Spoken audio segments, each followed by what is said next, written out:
चलिए जानते हैं कि प्रेजेंट परफेक्ट टेंस का इस्तेमाल हम लोग कब करेंगे एंड उसका स्ट्रक्चर क्या होगा।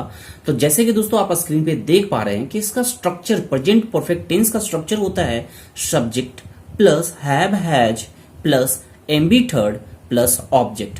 जी हाँ, जब भी कोई भी सेंटेंस प्रेजेंट परफेक्ट टेंस में रखे जाएंगे तो इन्हीं स्ट्रक्चर को फॉलो करेंगे।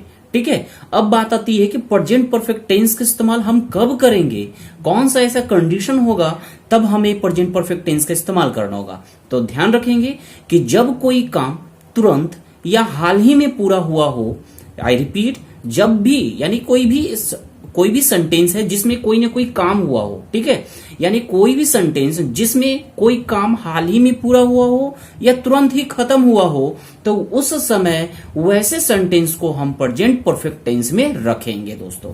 ठीक है, तो जब भी कोई काम लग रहा हो कंप्लीट हो गया, पूरा हो गया है, अभी जस्ट पूरा हुआ हो या हाल फिलहाल में ही पूरा हुआ हो, तब इस टेंस का इस्तेमाल करेंगे। अब बात आती है कि वो तो ठीक है, लेकिन इस टेंस को हम पहचानेंगे कैसे। एक तो पहचानने का तरीका मैंने बता दिया कि काम कंप्लीट होगा तो आप समझोगे प्रेजेंट परफेक्ट टेंस को। एक मैं और हिंदी मेथड से सेंटेंस किस टाइप से लिखे जाएंगे उस तरीके से मैं बताता हूं कि सेंटेंस को कैसे पहचानेंगे कि प्रेजेंट परफेक्ट टेंस में रखा जाएगा। देखेंगे, जिस वाक्य के अंत में लिया है, लिए हैं, ली है, चुका है, चुकी है, चुके हैं, इस तरीके से अगर अंत हो रहा है कोई भी सेंटेंस का, तो आप समझोगे कि वो सेंटेंस प्रेजेंट परफेक्ट टेंस का है। क्या समझोगे? वो सेंटेंस प्रेजेंट परफेक्ट टेंस का है। जब भी कोई सेंटेंस यानी उसमें जो मेन वर्ब होंगे उसका अंत चुका है, चुकी है, चुके हैं, लिया है, ली है या लिए हैं, इससे एंड होगा तो आप इस टेंस का प्रयोग करेंगे, इस टेंस के स्ट्रक्चर का प्रयोग करेंगे। राइट, जैसे कि देखते हैं एग्जांपल से। जैसे दोस्तों अक्सर हम लोग बोलते हैं मैं खाना खा लिया हूं। देखेंगे लास्ट में एंड क्या हो रहा है, लिया हूं हो रहा है ना, लिया हूं। मैंने क्या बताया था, एंड अगर लिया है, लिए हैं, इससे एंड हो रहा हो तो आप इसे प्रेजेंट परफेक्ट टेंस का समझेंगे। राइट, अब दूसरा जरा अगर ध्यान देंगे कि मैंने खाना खा लिया हूं, मैं खाना खा लिया हूं, तो देखेंगे इसमें काम कौन सा हो रहा है, खाने का। तो ये काम जो है वो कंप्लीट हो गया ना, अब खाना नहीं है ना खा रहे हैं, ये खाने का क्रिया जो है, कार्य जो है वो खत्म हो गया है। यानी जब कोई एक्शन कंप्लीट हो गया हो, काम कंप्लीट हो गया हो, तब हम इस टेंस का इस्तेमाल करेंगे। राइट, तो देखेंगे इस सेंटेंस का स्ट्रक्चर कैसे बनेंगे, इंग्लिश में ट्रांसलेट कैसे करेंगे। तो स्ट्रक्चर के अकॉर्डिंग करेंगे। स्ट्रक्चर क्या था, सबसे पहले सब्जेक्ट को तो देखेंगे खाने का काम कौन कर रहा है, तो आई, तो यहां बोलेंगे आई। उसके बाद आई के बाद क्या रखना है, हैव का प्रयोग करेंगे, नहीं तो हैज का। तो आई के साथ हम हैव का प्रयोग करते हैं। ठीक है, आई के साथ हमेशा हैव का। ओके, तो बोलेंगे आई हैव के बाद रखेंगे मेन वर्ब को। तो देखेंगे मेन वर्ब कौन है, काम क्या हो रहा है, तो खाने का। तो खाने का होता है दोस्तों, ये मेन वर्ब है तो इसका मीनिंग होता है इट। क्या होता है, इट। तो देखेंगे कि हैव हैज के बाद जो स्ट्रक्चर है उसके बाद एमबी थर्ड का इस्तेमाल करना है। इसका मतलब जो मेन वर्ब ईट है, ईट का थर्ड फॉर्म इस्तेमाल करेंगे ईटेन। याद करेंगे कि ईट, एट, ईटेन होता है। फर्स्ट फॉर्म होता है eat and second form ate and third form eaten. तो यहां हम लोग इस्तेमाल करेंगे ईटेन। और उसके बाद ऑब्जेक्ट को रखेंगे, एमबी थर्ड के बाद ऑब्जेक्ट को रखेंगे। तो ऑब्जेक्ट क्या है दोस्तों, तो देखेंगे खाया क्या जा रहा है, क्या खा रहे हैं, तो देखेंगे खाना को। राइट, तो खाना को बोलते हैं फूड। तो इसका हो जाएगा translation, I have eaten food. इसका मतलब है कि मैं खाना खा लिया हूं, यानी काम कंप्लीट कर लिया हूं, अब खाना नहीं है, खा चुका हूं। ठीक है, तो ऐसा सेंटेंस का आप ट्रांसलेशन करोगे, आई हैव ईटेन फूड। ठीक है, स्ट्रक्चर के अकॉर्डिंग। अब नीचे देखेंगे एग्जांपल में, बच्चे बाजार गए हैं। तो जरा गौर करेंगे, इस सेंटेंस में भी आपको पता चलेगा कि जो काम हो रहा है, काम क्या हो रहा है, जाने का, तो वो काम कंप्लीट हो गया है, यानी वो खत्म हो चुका है। ध्यान रखेंगे, बच्चे बाजार गए हैं, इट मीन्स अभी वो जाने वाले नहीं है, ना जा रहे हैं, वो जा चुके हैं, वो चले गए हैं। जिस वक्त ये लाइन बोली गई होगी बच्चे वहां मौजूद नहीं होंगे, बल्कि वो चले गए होंगे, बाजार पहुंच पहुंच गए होंगे, राइट। तो जो काम हो रही है वो कंप्लीट हो गया है, तब इस टेंस का स्ट्रक्चर यूज करेंगे। तो स्ट्रक्चर के अकॉर्डिंग चलेंगे दोस्तों। बच्चे हैं तो इसके लिए हम यूज करेंगे सब्जेक्ट, इसको मानेंगे तो बोलेंगे द चिल्ड्रेन। एंड चिल्ड्रेन दोस्तों प्लूरल है, तो प्लूरल के लिए हम हैव का इस्तेमाल करते हैं। किसका इस्तेमाल करेंगे? हैव का। और सिंगुलर के लिए हैज, क्योंकि एस से एंड होता है हैज, तो इसे सिंगुलर मानते हैं, ठीक है। तो चिल्ड्रेन प्लूरल है, ठीक है। तो बोलेंगे द चिल्ड्रेन हैव, उसके बाद एमबी थर्ड होगा। जो काम हो रहा है, काम क्या हो रहा है? जाने का, तो उसे बोलते हैं गो, इंग्लिश में बोलते हैं गो का थर्ड फॉर्म इस्तेमाल करेंगे gone. The children have gone to market, कहां गए? मार्केट, टू मार्केट बोलेंगे दोस्तों, ठीक है। तो इसका ट्रांसलेशन इस प्रकार से कर लेंगे, तो बच्चे have gone to the market. Okay, चलिए अगला एग्जांपल को देखते हैं। नेक्स्ट है हम लोग पढ़ाई कर चुके हैं। यहां भी ध्यान देंगे कि यहां काम क्या हो रहा है? पढ़ने का जो पूरा हो चुका है। पढ़ाई कर चुके हैं, कर नहीं रहे हैं और ना ही करने वाले हैं, ये कर चुके हैं, इसका मतलब वो काम कंप्लीट हो गया है। तो इसे हम रखेंगे प्रेजेंट परफेक्ट में। तो इसका ट्रांसलेशन क्या होगा दोस्तों? हम लोग पढ़ाई कर चुके हैं। पढ़ाई कौन कर रहा है? बी ना, हम लोग। तो हम लोग को बोलते हैं वी, WE। तो बोलेंगे वी हैव, बी के साथ हैव का प्रयोग करते हैं, बी हैव। अब पढ़ाई करना, जो काम क्या हो रहा है दोस्तों? पढ़ाई करना, ठीक है। तो पढ़ाई करना का कहते हैं हम लोग स्टडी। क्या कहते हैं? स्टडी। तो स्टडी का हम लोग थर्ड फॉर्म इस्तेमाल करेंगे, क्योंकि इसमें हैव के बाद थर्ड फॉर्म इस्तेमाल करते हैं। तो बोलेंगे be have studied. Third form study का स्टडीड होता है। हो गया, कंप्लीट हो गया दोस्तों। नेक्स्ट देखेंगे, मैंने परीक्षा पास कर ली है। तो देखेंगे काम क्या हो रहा है? पास करने का। वो काम कंप्लीट हो गया है, यानी पास कर चुके हैं ना, तो पास करने वाला जो काम है वो पूरा हो गया है, तो इसे रखेंगे प्रेजेंट परफेक्ट में। तो इसका बनेगा दोस्तों, मैंने परीक्षा पास कर ली है। I have pass. काम क्या हो रहा है? पास करने का। तो पास को हम अंग्रेजी में बोलते हैं पास ही। क्या बोलते हैं? पास। एंड पास का थर्ड फॉर्म होता है पास्ड। क्या होता है? पास्ड। तो इसका ट्रांसलेशन होगा I have passed the examination.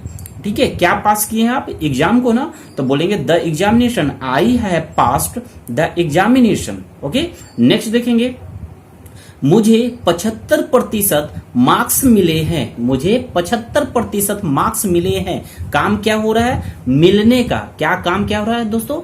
मिलने का, यानी 75% मार्क्स जो है वो मिलने का काम हो रहा है। तो जब कोई मिलता है या प्राप्त करता है, तो प्राप्त करने का या मिलने का मीनिंग होता है गेट। क्या होता है दोस्तों? गेट। ठीक है, गेट का थर्ड फॉर्म इस्तेमाल करेंगे, जो होता है गॉट, GOT, गॉट। तो यहां हम लोग इसका ट्रांसलेशन करेंगे, I have got 75% marks. I have got 75% marks. ठीक है, नेक्स्ट एग्जांपल देखेंगे, हम लोग कभी भी ताजमहल नहीं देखा है। यहां ध्यान देंगे दोस्तों, सेंटेंस को नेगेटिव बनाकर रखा गया है। नेगेटिव वाला की चर्चा हम लोग बाद में करेंगे। नेगेटिव एंड इंट्रोगेटिव सेंटेंस कैसे बनते हैं उसकी चर्चा हम इस सेपरेट वीडियो में बात करेंगे।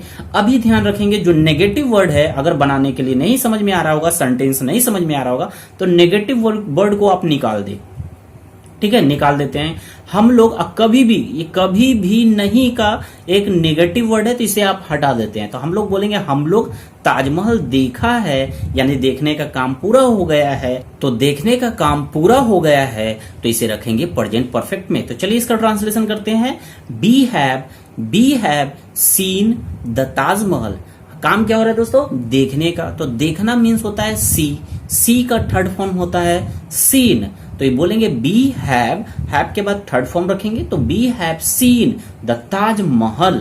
लेकिन ध्यान रखेंगे, सेंटेंस में कुछ और भी शब्द है जो नेगेटिव है। कभी भी नहीं, तो नेगेटिव है, तो इसमें हमें नेगेटिव वर्ड डालना होगा इस सेंटेंस में। तो इसलिए हमें बोलना होगा कभी भी नहीं का मीनिंग होता है दोस्तों नेवर। क्या होता है? नेवर। नेवर का मतलब कभी भी नहीं। ठीक है, तो इसलिए हमें नेवर का प्रयोग करना होगा। तो नेवर का प्रयोग करेंगे जो मेन वर्ब है उसके पहले, जो मेन वर्ब है, मेन वर्ब कौन था, सी का थर्ड फॉर्म सीन, तो सीन के पहले रखेंगे नेवर को। तो इसका ट्रांसलेशन हो जाएगा we have never seen the Taj Mahal, we have never seen the Taj Mahal, यही इसका करेक्ट ट्रांसलेशन होगा।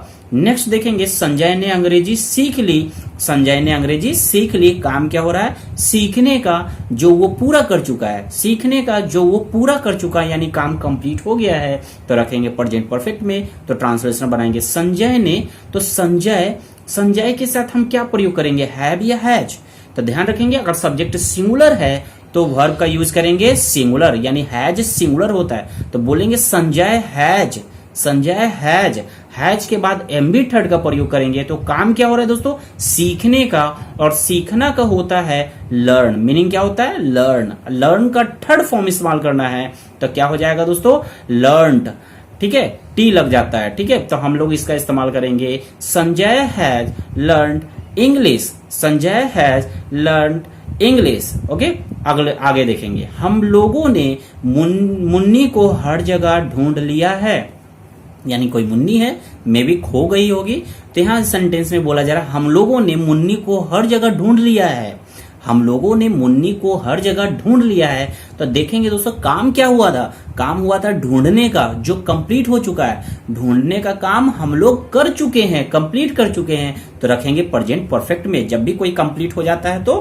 प्रेजेंट परफेक्ट में रखेंगे। तो हम लोग बोलेंगे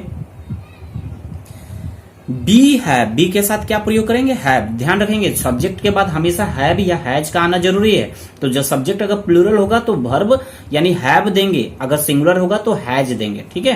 तो ध्यान रखेंगे बी हैव, अब हैव के बाद क्या रखना है, थर्ड फॉर्म को, तो थर्ड फॉर्म यानी मेन वर्ब को, मेन वर्ब का थर्ड फॉर्म। तो मेन वर्ब इसमें कौन है, काम क्या हो रहा है, ढूंढने का, तो ढूंढना को बोलते हैं सर्च, क्या कहते हैं, सर्च, सर्च मीन्स ढूंढना, और सर्च का थर्ड फॉर्म सर्चड, सर्च का थर्ड फॉर्म सर्चड। तो यहां हो जाएगा हम लोग, यानी be have searched, be have searched.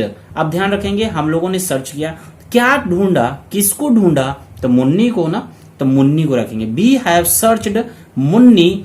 अब हर जगह का मीनिंग होता है एवरीवेयर, ध्यान रखेंगे हर जगह का मीनिंग होता है एवरीवेयर, जब भी बोलना हो हर जगह तो एवरीवेयर का प्रयोग करेंगे, राइट। तो यहां बोलेंगे be have searched Munni everywhere, ठीक है, यानी मुन्नी को हम लोगों ने हर जगह ढूंढ लिया है।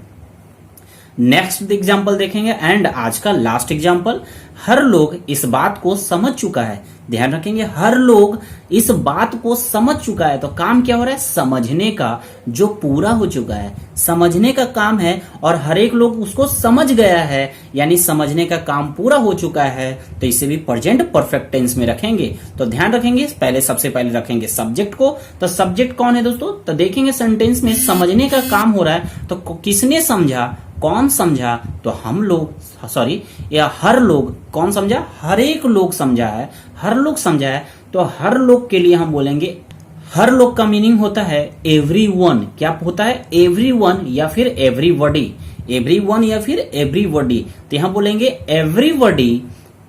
अब एवरीबॉडी जब आया है या एवरीवन आया है तो उसके बाद फिर हमें क्या यूज करना है, हैव या हैज का। तो बोलेंगे एवरीवन, एवरीवन हैज, एवरीवन के साथ हैज का प्रयोग करते हैं, एवरीबॉडी के साथ हैज का प्रयोग करते हैं, ठीक है। तो एवरीबॉडी या एवरीवन कुछ भी बोलेंगे, एवरीबॉडी हैज। अब समझना का क्या होता है, अंडरस्टैंड, तो अंडरस्टैंड का थर्ड फॉर्म होता है अंडरस्टूड, क्या होता है, अंडरस्टूड, यानी एवरीवन हैज अंडरस्टूड, किसको समझ चुका है, इस बात को। तो this matter, this matter, be by be, sorry यहां हर लोग है तो बोलेंगे everyone has understood this matter. Okay दोस्तों, मुझे उम्मीद है कि प्रेजेंट परफेक्ट टेंस का इस्तेमाल करना आप लोगों को आ गया होगा। आप इस ढंग से ध्यान यही रखना है, ठीक है, ध्यान यही रखना है कि जब कोई काम पूरा हो गया हो, हाल फिलहाल में पूरा हुआ हो, तब आप इस टेंस का इस्तेमाल करोगे, राइट। ठीक है दोस्तों, तो चलिए अगले वीडियो में आप लोग सीखेंगे प्रेजेंट परफेक्ट कॉन्टिन्यूअस के बारे में। तो हमारे वीडियो को पूरा का पूरा देखें, हमेशा देखें दोस्तों, पूरा का पूरा देखें। मैं आप लोगों के लिए सिखा रहा हूं, अगर जिनका बेसिक एकदम कमजोर है तो मैं प्रॉमिस करता हूं कि अपने वीडियो के माध्यम से आपका बेसिक काफी स्ट्रांग कर दूंगा।